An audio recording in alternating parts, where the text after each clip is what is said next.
Hello, my name is Dr. Jason Cuellar. I'm a board-certified, fellowship-trained orthopedic spine surgeon, and I'm here today in Key West, Florida, an amazing little island outside of Miami. One of my best patients, Brandon.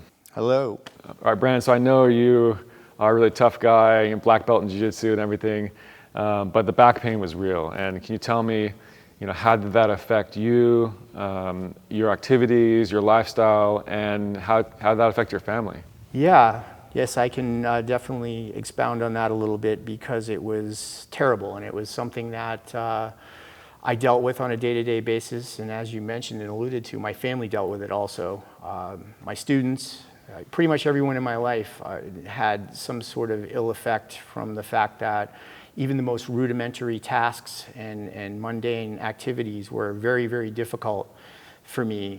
Tying my shoes, simply bending over to, get something off the ground. One a purported advantage was that I couldn't do dishes because just the slight forward lean of doing that was excruciating. So I was absolved from that task for a while. But ultimately, it got to the point where, I reached what I would consider my wit's end with dealing with the physical pain and the emotional distress that caused resultingly. And I decided to do something about it. As you know, I talked to you several times before we decided to do this. Being very, very active is super important to me, and I didn't just want to do something that was going to be quote unquote a Band-Aid, affect other levels of my spine, limit my mobility, and ultimately not allow me to do all of the things that I like to do. And once I reached that decision, the choice was pretty easy to pursue this surgery, and I'm very glad that I did. It was something that was kind of insidious. It's one of those things, and I can't speak for everybody, but I have talked to a lot of people who suffer from back pain, like I did. And one day you realize it's gotten to the point that we just referenced where you really have to do something about it, but it hasn't always been like that. I would have to say 7 years ago, I had an incident where I kind of tweaked something, and ever since then, it never fully recovered and has degraded almost imperceptibly every year until I was hit with the ultimate realization that it was really bad when I came to you. And so that's 7 years of realizing that you have to make adjustments in your lifestyle, you have to make adjustments with your family, you have to make adjustments with your work, with all of the things that you like to do in an active sense, until ultimately the adjustments were huge and could no longer be accommodated. So, your low back had a lot of problems. I mean, every single disc was collapsed. You were pretty much bone on bone. And I made the recommendation to you to replace 3 of those discs with artificial discs. And you told me you had back pain for over 7 years. So tell me about your experiences trying to navigate the medical system, trying to get help for your back pain. What was that like? Terrible, in a word. I really don't have anything good to say about that aspect of what I went through. And luckily, I happen to be married to a wonderful woman who is very tenacious.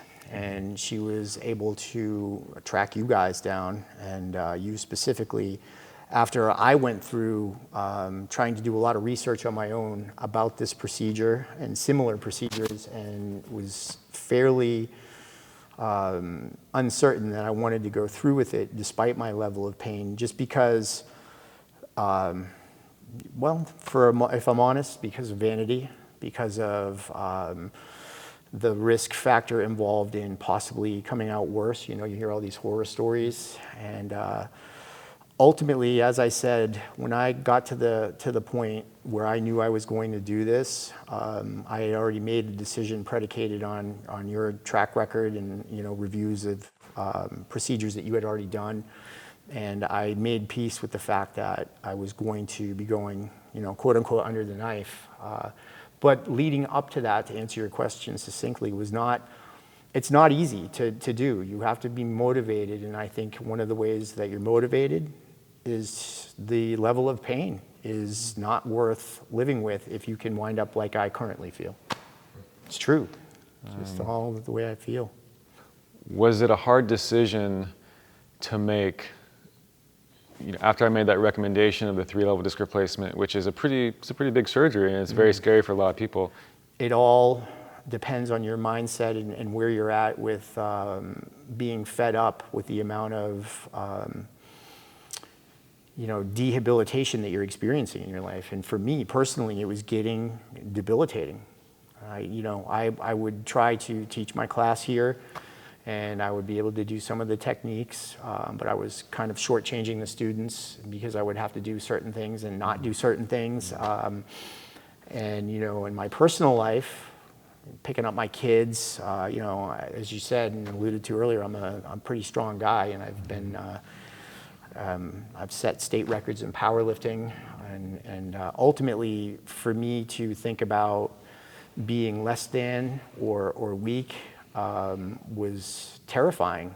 And ironically, what's happened as a result of this surgery is I've gotten my ability to do all of the things that I love back, and I'm getting stronger every day. But yeah, it was terrifying, and it is a big procedure, and it's not a decision that I think anyone should take lightly. I can only speak for myself and the results that I've gotten, and it was well worth it for me. That's great to hear. All right, well, Brandon, it's always hard to choose a surgeon. I mean, what made you decide to have the surgery with me? To be quite honest, my wife. All right, I had looked into a couple other surgeons, and I actually met with them, one of whom did jiu-jitsu, and we had that common bond, but I still didn't see myself entrusting my care to him simply because the term bedside manner gets thrown around a lot, but ultimately, I don't know, it's a combination of factors that are responsible for how you feel you're going to be able to relate to somebody who you are entrusting your entire well-being to. And we just weren't 100% compatible in that regard. So, my wife had pointed out that you do these and you were now in the area and that you had this surgery yourself. And I thought that was interesting. So I started to read a lot of your reviews and information about the procedures that you've done in the past. And once I had our initial conversation, the decision was pretty easy. I just felt like you and I really clicked, and you had my best interest at heart. And you were going to listen to me and what I needed to get out of this surgery. And I guess ultimately I'm a pretty smart guy, because that's exactly what happened. So as you may know, I myself had lumbar disc replacement done by my mentor and former partner in Beverly Hills, Dr. Todd Landman, about 5 years ago. Now, when making your decision to have the surgery or with whom to have the surgery, did that have any impact on that? It did. Ultimately, I wanted to go to someone who could relate on as many facets and levels, pun intended, as I could, right? And you having had the surgery was huge, but also, as I previously said, the track record with the surgeries that you've done and the fact that you were still, pardon the pun, so high on your own was really a motivating factor for me to make the leap of faith that I did. But ultimately, like I said, I'm a real people person, and at the risk of sounding corny, I'm a Pisces. So when I read someone, it's usually pretty accurate. And I kind of felt like if anyone's going to do this, the time is right, the technology's right. I believed in the product that you were using, and I really wanted to maintain my ability to keep the ranges of motion that I've worked so hard to obtain my whole life. And that was something that weighed in, but ultimately I was going to go with you regardless, just off your track record here and the people that you've seen and the good things that I've heard in meeting you. You had the lumbar disc replacement surgery. Tell me about that whole experience, just from the preoperative to the surgery, post-operative recovery. It was wild. That's not a word I throw around. I've been through a lot in my life, and I've had some fantastic experiences on both the good and bad end of the spectrums. This was something that you can't really prepare yourself for mentally, but the actual procedure itself was pretty straightforward and easy. And I have you guys and an excellent staff at the hospital to thank for that. The preoperative care was wonderful. people checking in from your office and making sure I had everything, help with the ensuing paperwork. All of that went flawlessly. But the biggest thing to me was, again, once I decided to do something, I'm just the type of person that just goes into it, was the utter amazement. You know, I've had other surgeries on my shoulders and on my knee that, you know, you were literally replacing 3 levels out of the 5 in my lower lumbar region. And I went under, came out, walked out of there, and went to breakfast and dinner with my wife the following evening and morning. And I haven't looked back. So I would tell anyone that's even considering this to, yeah, of course, do all of your research. Make sure that you've reached a point with your own personal pain levels, and you know, let the doctors look at your imaging and tell you where you stand. But once you decide to do it, I feel like you're probably one of the best people in the world that does this, in my view. And I feel like once you've gotten to the point where you're decided you're going to have this, you can't go wrong going with you and your colleagues. And I say that as somebody who has his life back. Like, I'm pain-free. Well, I appreciate that. I'm so happy that you got an awesome result. Tell me about, you know, you're almost 6 months post-op now. Can you tell me kind of what the timeline was for your recovery? What was your experience like? Well, you know, that's a fascinating question. And you know, I've pestered you probably more than anyone regarding this, right?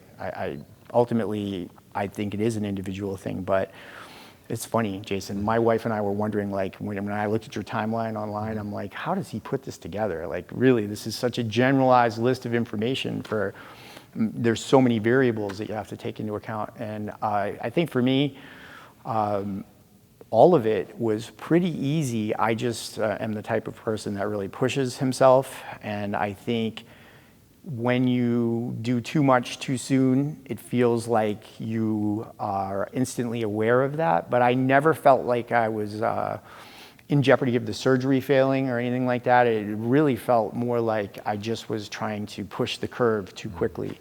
But I want to stress that I was literally pain-free walking 2 weeks after this surgery. I mean, we have a 7-mile bridge here in the Keys. My wife and I walk it all the time, and I was literally going back and forth over that thing as part of my rehab at 2 weeks, 3-4 times a week. And as I progressed and started trying to train again and pestered you with a million questions, can I lift weights? Can I do this? Can I kayak? Which, by the way, sorry about that, couldn't be avoided. I realized that this was for real and that the benefits of this were going to be long lasting, and it was going to do exactly as I anticipated. So I would tell anyone that, you know, is considering it, especially if you're active, hang in there, right? Like, yeah, you're going to be pain-free, but you're still going to have some stiffness and you're going to have some obstacles to overcome, like any other physical therapy for anything else that you do and anything related to coming back from an injury. But if you do those things diligently and you listen to the surgeon and you listen to your body, you could wind up in a chair doing a really cool interview from a jiu-jitsu mat. Well, I saw you today. I mean, you were teaching these students, you were rolling with some high-level jiu-jitsu students, and it was really awesome to see, you know, you back on the mat. And I know you sent me pictures of you kayaking and doing everything else. So is there anything now you feel like you're still being held back from, or you feel like you're able to do everything you want to do? I feel like I can absolutely do everything I want to do. Now it's just, you know, and it's funny, I'll use the jiu-jitsu analogy. I tell my students the difference between executing a technique expertly and like a white belt is in the details, right? It's just like anything else in life. And this is no different. I just have to listen to my body. I still feel like I'm healing, and you've told me as much, that's fine. But I do feel like there's been an incredible increase in strength and mobility. So now I'm not holding myself back from doing anything. I'm just sort of tempering it with a little bit of new respect for being able to do these things that I had previously not been able to do due to this back pain. So no, I think it's great. Awesome. So at the end of the day, are you happy you had the disc replacement surgery? Extremely. And I think anyone that sees this interview is going to be able to get that pretty quickly. But again, I want to stress this because it's hugely important to me and anyone else that's considering going through it, which I'm always happy to talk to anybody that has questions about this procedure. I send a couple other people your way that will probably be calling you. I really think that it's a personal decision to partake something that seems this extreme. You know, it's a hard concept for people to wrap their heads around. But with the results that I've experienced and the way I continue to feel stronger and better every week, I really don't think in good conscience I could tell anyone that was deemed appropriate to receive the surgery not to do it. Because I think that would be a real disservice. And I think if they are financially and medically able, that this is a real alternative to going through a life that is less than. So you live a ways away from me. I mean, you know, 6-hour drive. So it's a little bit like you came to me as a medical tourist almost, right? So can you tell me about that experience and you know, what you would say to other patients that are coming in from out of the area? How is that? Yeah, I mean, ultimately, again, this is one of those areas where technology has really kind of caught up, and you can use this analogy with the actual surgery itself, with the ability to make lives better, right? Like, that's just the way it is, right? We have a lot of beautiful things down here. The Keys life is wonderful. I wouldn't trade it for anything, but the medical care is not always, you know, the variety and the depth of it is not always as great as one would like. So what you guys have proven to me, and what I mean by you guys is your office staff and everyone that I've dealt with from your organization, is that I can feel comfortable being down here in the Keys. I can get the attention that I need via video call and phone calls until it's time for the quote unquote rubber to hit the road. But you know, when I went up there, I felt like I already knew everyone already. I knew exactly what was going to happen. My care post-operatively, pre-operatively, everything was mapped out. So I really, you know, now that we're doing this interview, if I really think about it honestly, it wasn't something that I even thought about that much, which I guess makes it a real success because those were factors that I didn't really even consider. I will say it was incredible for my family and I not to have to drive back and forth to do this. So that's a very real issue for a lot of people. And I think the way that you and your team got around it was fantastic. All right, well, Brandon, you know, you've been an awesome patient to take care of. And obviously, you're my patient for life now that I've done surgery on you. It's been really great to see your improvement, your fast improvement. I mean, you're definitely not the average patient, you know, and I think that, you know, your mental strength and physical strength has certainly, you know, helped you get over this, you know, quickly. I don't know, what do you want to add to that at all? I think what I would like to say to that is, first off, thank you. I mean, that means a lot to me, but I would rather be, at this point, your friend instead of your patient. Of course, I will always be both, but ultimately, I feel like this went well enough that I don't really feel like this is going to be an issue for me in the long term. You know, maybe we'll exchange X-rays instead of Christmas cards here and there. But ultimately, I think if anyone is considering having this done, you're a great person to have do it. And my results have been so good that it's one of those things where you have a lot of trepidation at first, and this doesn't happen often in life, at least it hasn't in mine, but you have a lot of trepidation at first, then you actually go through with the event after a lot of soul searching, and one of two outcomes happens, right? Like, you either are like, okay, I did it, it didn't go as expected, but I want to see what I can take from it as a learning experience, and we'll move on. Or conversely, like in this scenario, it goes exceedingly well, and you're faced with new possibilities, and things that you felt like you couldn't do for a long time are now doable again. And for that, I owe you a huge debt of gratitude. Well, thank you. It's been such a pleasure. You're very welcome. Thank you.